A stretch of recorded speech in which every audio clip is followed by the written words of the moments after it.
Hello everyone, I am Neelam. Welcome to Mata Mondi Oswal YouTube channel. First of all, subscribe this channel so you can get notification. Students, today we are going to start SWICS chapter number 2, the central government, Kendriya Sarkar. So let us start the introduction to the chapter. So first point is Indian Parliament, Bharatiya Sansad. The Union Legislative of India is called the Parliament. Constitutionally, Parliament consists of President and two houses, लोक सभा and Rajya Sabha. Bharat के संघ विधायक संसद कहलाता है और संवैधानिक रूप से संसद के में राष्ट्रपति और दो सदन होते हैं, एक लोकसभा और दूसरा Rajya Sabha. The parliament can make laws on all the subjects of national importance. संसद में राष्ट्रीय महत्वपूर्ण विषयों पर कानून बनाए जाते हैं. It is supreme law making body. ये सबसे उच्चतम कानून बनाने वाली बॉडी है. Second point is speaker of the Lok Sabha and the chairman of the Rajya Sabha. Lok Sabha का अध्यक्ष और राज्यसभा का सभापति. The head of the Lok Sabha is called the speaker. Lok Sabha का अध्यक्ष स्पीकर कहलाता है. He is elected by the members of Lok Sabha. इसका चुनाव लोकसभा के सदस्यों द्वारा किया जाता है. ही conducts the business of the Lok Sabha and maintains the discipline in the house. वह सदन की कार्यवाही चलाता है और उसमें अनुशासन बनाए रखता है.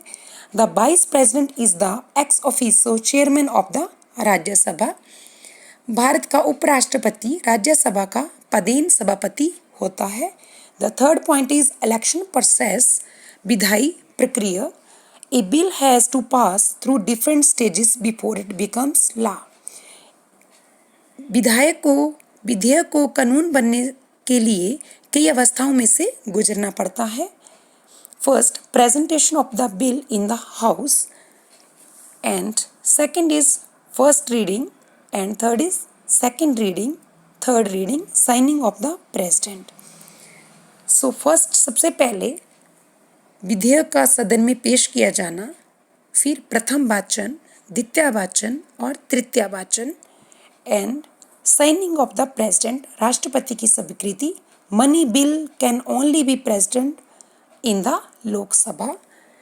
धन विधेयक केवल लोकसभा में पेश किया जा सकता है. And the fourth point is qualification for the office of president and the method of his election. राष्ट्रपति पद की योग्यताएं तथा निर्वाचन. Only that person can contest the election of president who fulfils the qualifications for the election of member of Lok Sabha. वही व्यक्ति राष्ट्रपति बन सकता है जो लोकसभा के लिए निर्धारित योग्यताएं पूरी करता हो.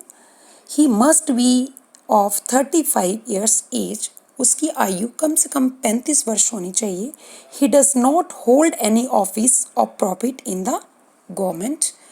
तो वह किसी भी सरकारी पद पर आसीन नहीं होना चाहिए, जहाँ वो कोई सरकारी कर्मचारी नहीं होना चाहिए. The president is elected by the electoral college. The president can be removed from his office even before the completion of his term by impeachment.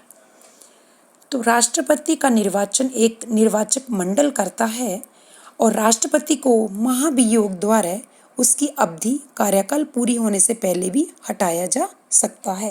And the fifth point is executive powers of the president. राष्ट्रपति की कार्यपालिका शक्तियाँ. President appoints the prime minister and appoints other ministers on his advice. तो राष्ट्रपति प्रधानमंत्री की नियुक्ति करता है तथा उसकी सलाह से वह अन्य मंत्रियों की नियुक्ति करता है.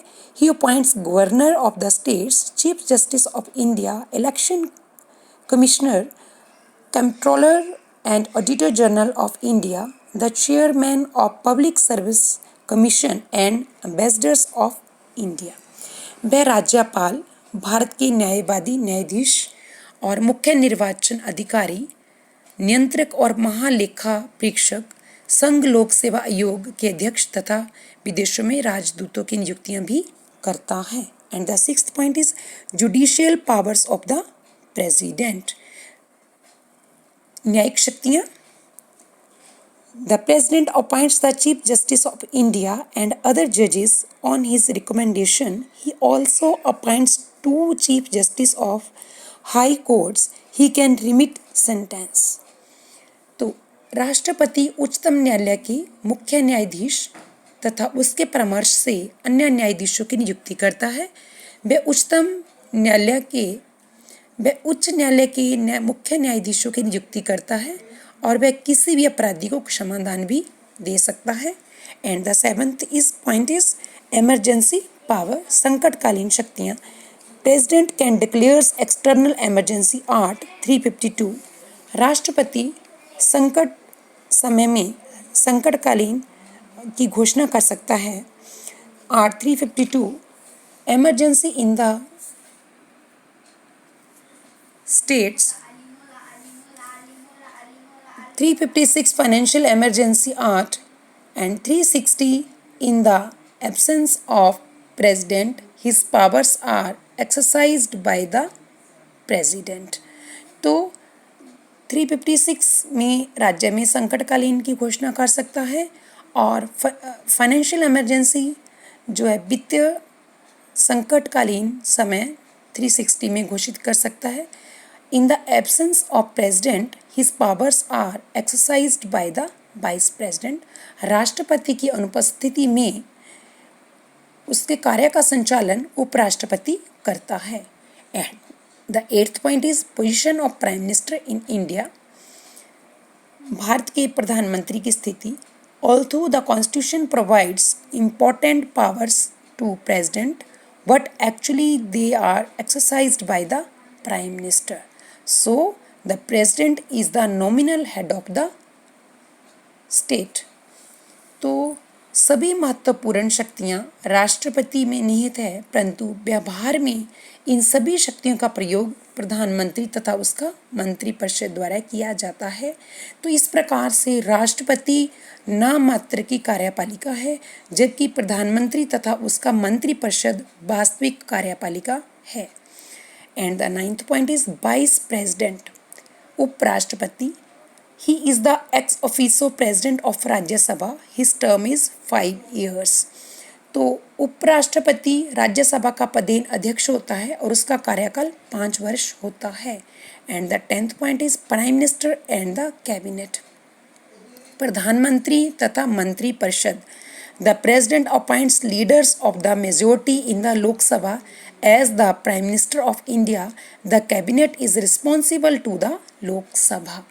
तो राष्ट्रपति लोकसभा में बहुमत दल के नेता को प्रधानमंत्री नियुक्त करता है और उसकी सलाह से अन्य मंत्रियों की नियुक्ति करता है। तो मंत्रिपरिषद लोकसभा के प्रति उत्तरदायी होता है। And the 11th point is supreme court, उच्चतम न्यायालय। The constitution provides for the appointment of chief justice of supreme court.